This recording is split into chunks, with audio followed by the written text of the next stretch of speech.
Eu acho que, na minha cabeça, o fellow é o último estágio na tua formação se você for querer viver da vida assistencialista, né?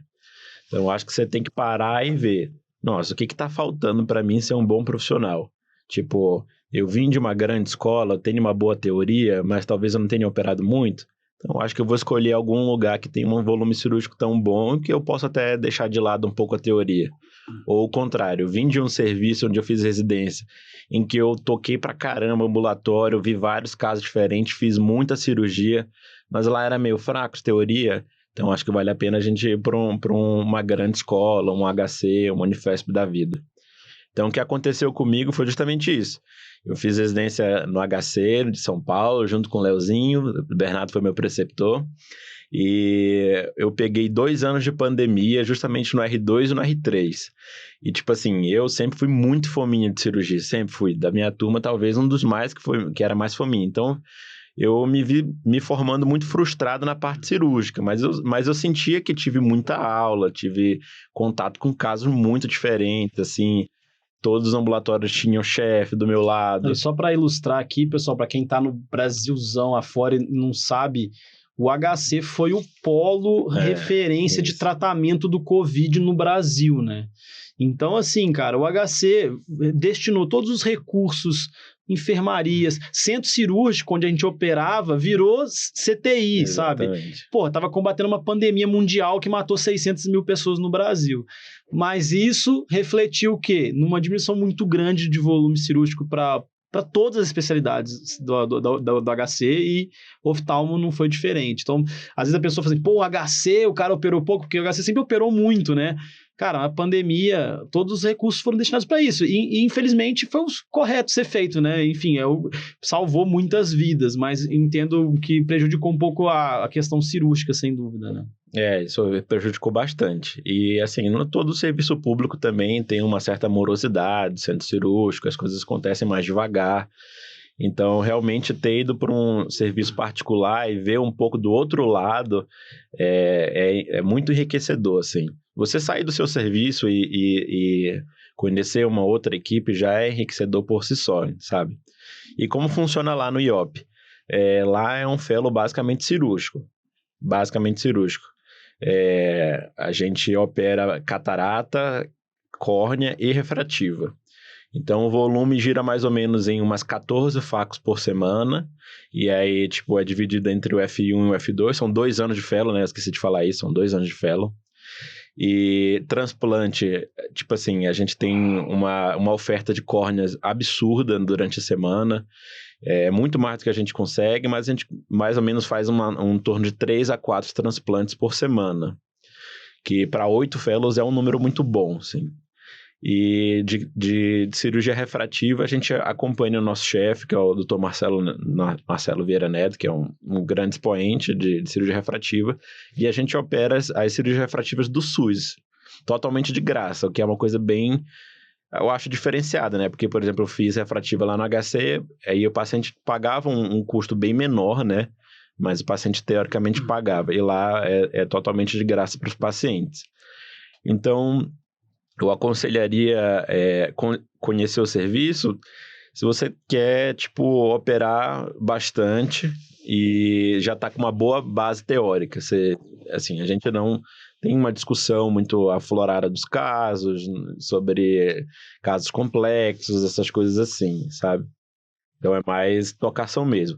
Por outro lado, a desvantagem é o quê? Se você quer operar muito, você também vai trabalhar muito. Então, é um fellow extremamente pesado. A carga de ambulatório é muito cheia, porque é um ambulatório de triagem, né? Então, o ambulatório é muito cheio e os dias cirúrgicos também são muito cansativos. Mas eu acho que está valendo a pena pela quantidade de cirurgias que a gente faz, sabe? Legal. E eu acho que, aproveitando isso que você falou, de conhecer o serviço, eu acho que é mais uma dica legal, né? Assim, se você puder conhecer o serviço que você quer fazer fellow, de preferência, assim, pô, vou ter férias aí no R3. R3, assim, é uma boa oportunidade para você, pô, vou ver se eu consigo passar uns dias, uma semana num lugar lá que eu quero fazer fellow. Imagina, você vai para uma entrevista, você colhe uma semana no ambulatório com aquele cara lá, com aquele chefe, o cara já te conhece um pouco, assim, você não é um Zé Ninguém para ele, pô, não, aquele cara fez fellow, fez um estágio aqui de uma semana, teve um interesse, então se você tiver oportunidade, acho que vale a pena. E, não dá para fazer fellow? Pô, não dá para fazer um estágio? Vai lá um dia conhecer, ver como é que é, se apresenta, né? Ou então pega uma carta de recomendação com o seu chefe de residência, faz muita diferença, cara. Pode parecer que não, mas igual, você chega com uma carta de recomendação, pô, o cara quer dizer que ele tá recomendando esse cara aqui, ele gostou desse cara como residente. Eu acho que isso tudo faz um pouco de diferença, pra você não chegar lá avulso, aleatório, sabe? Eu acho que é legal.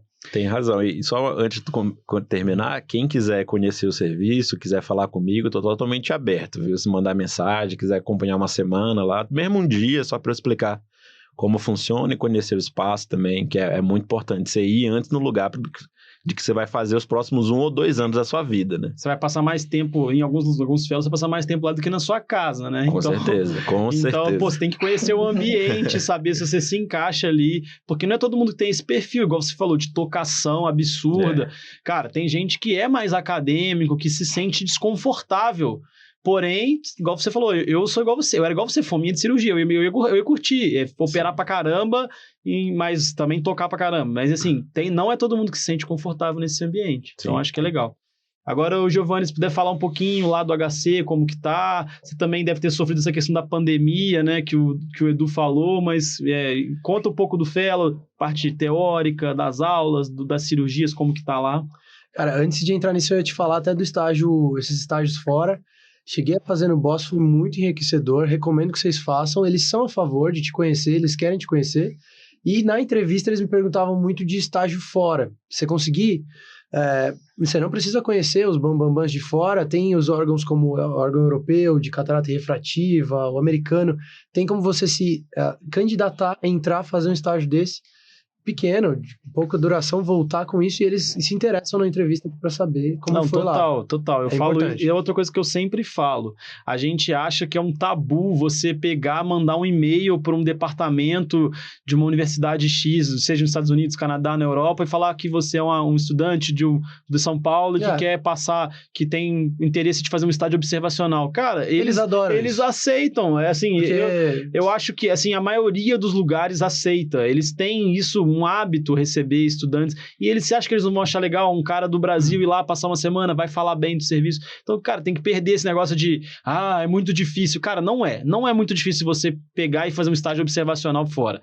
Basta você ter interesse, ir atrás, mandar uns e-mails e... Foi esse caminho que eu fiz. Fui pelo órgão europeu, o AESCRS, mandei um e-mail, vi quem eram os países e quais os cirurgiões ali, mandei e-mail para eles e fui respondido e deu certo. Então, legal. Recomendo que faça mesmo. Vale a pena. Sobre o HC, eu acho, assim, no meu fellow foi totalmente perfil diferente. Eu vim do SEMA, onde era de mais tocação, não tão acadêmico, e um volume cirúrgico ok. E fui pro HC, onde você tem uma coisa, ambulatórios com todos os chefes sempre, é acadêmico, procura ser, assim, o foco, e que eu gosto, me encaixo também, é perfil isso. E eu acho que de volume cirúrgico, eu diria que o HC não é um maior volume cirúrgico comparado com tanto o Boss quanto o IOP e esses outros locais. Acho que a gente tem uma estrutura boa, apesar de ser hospital público, os insumos, eu sei que tem outros hospitais sofrendo muito com isso e o HC eu acho mais blindado, tem um pouco mais de recurso, eu acho bom. Talvez não os últimos aparelhos de tecnologia mais moderna, mas você tem ali bons insumos para trabalhar. E em termos de volume cirúrgico, diria para você que eu consegui fazer de transplantes lamelares e penetrantes, você tem um volume entre 1 transplante ou 2, a cada 1 por semana, dá para pôr se você for bem disciplinado e interessado. No meu atual, seria R6 ou F3, né, Fellow 3, eu consigo também fazer as cataratas dos transplantes difíceis. Então, após transplante com catarata, por exemplo, a gente que faz. Agora os transplantes lamelares estão mais... tem uma saída boa, tá tendo um volume alto ali, legal. Lamelares posteriores a gente tá começando a fazer bastante. Então eu recomendo, assim, para quem quer não busca tanto volume, mas que é um equilíbrio, eu acho que o HC é uma boa opção. E pesquisa ali na área, a gente sabe que tem muitos chefes interessados em fazer, então se você é um cara acadêmico que quer se voltar, às vezes não quer nem operar na córnea, quer só fazer pesquisa em córnea, a gente conhece bastante chefe que assim, vai te abrir os braços e vai te dar toda a oportunidade para fazer a pesquisa que você quiser ali. De repente fazer um doutorado, né, pode ser um caminho interessante também, né, não é só alto volume cirúrgico que vai te fazer um profissional diferenciado, tem outros caminhos também. E o Boss, que talvez assim, de córneas, hoje tá cada vez mais forte, assim, o maior hospital de transplante do Brasil, um dos maiores do mundo, e muita gente quer ir para lá. Eu morei 1 ano em Sorocaba, a cidade é muito boa, gostei bastante de lá, então recomendo bastante também a cidade de Sorocaba. O que você pode falar, Bianca, que você está gostando? Você também saiu de uma instituição mais acadêmica, né? Assim, não que o Boss não seja uma instituição com chefes de alto nível, mas não é um hospital, não é um local de ensino vinculado a uma faculdade, né? Isso que eu quero dizer. Mas o que você tá sentindo lá, que você está gostando? Nossa, os meninos foram falando, eu já fui pensando em tudo que ele foi falando, os dois, assim, eu já fui lembrando as coisas que eu fui pensando para decidir o que eu ia fazer, mas é muito verdade, assim, eu saí de um hospital que é mais voltado para o academicismo, que não opera muito, e estava frustrada, porque eu também queria operar. Eu fiz um estágio de 1 semana, assim, no terceiro ano, na residência. A gente podia fazer para fora, mas ninguém tá viajando para fora no R3, né? Então eu consegui fazer um estágio de 1 semana em Fortaleza, fiquei operando catarata com o Dr. Diego, que assim, sou apaixonada nele, e isso me abriu muitas portas, porque na entrevista da catarata, por exemplo, eles quiseram saber sobre esse estágio, como é que foi. E também fiz um estágio no Sadala, que super indico também, quem tiver interesse, tiver tempo, não puder ir para fora, enfim, vale super a pena, é um serviço de ponta, o Ramon e o Vinícius são referências, tanto na parte de córnea quanto catarata, então se não conseguir ir para fora, porque, enfim, questão financeira, o tempo, tenta, aqui no nosso país também tem lugares muito bons que acho que vale super a pena. E aí sobre o BOS, e uma coisa que, enfim, vocês comentaram, né, de fazer estágio no BOS, super recomendo, eu tive a sorte de fazer 1 semana antes da prova, que era quando eu tinha, porque basicamente assim, eu mandei e-mail em agosto, não tinha mais nenhuma semana, toda semana tem estagiário aqui. Mas eu acho que eu recomendo, conheci um dos chefes, conheci fellow que me deu dica, então acho que vale a pena, assim, se der tempo ainda. E sobre o BOS, o serviço, tô apaixonada, assim, eu sou suspeita pra falar, tô apaixonada aqui, eu acho que o volume é muito alto, pra vocês terem uma ideia. Sei lá, a gente opera 1 vez por semana, noturno, pro E1, a partir das 6 horas, a gente opera umas 3 em uma noite, assim.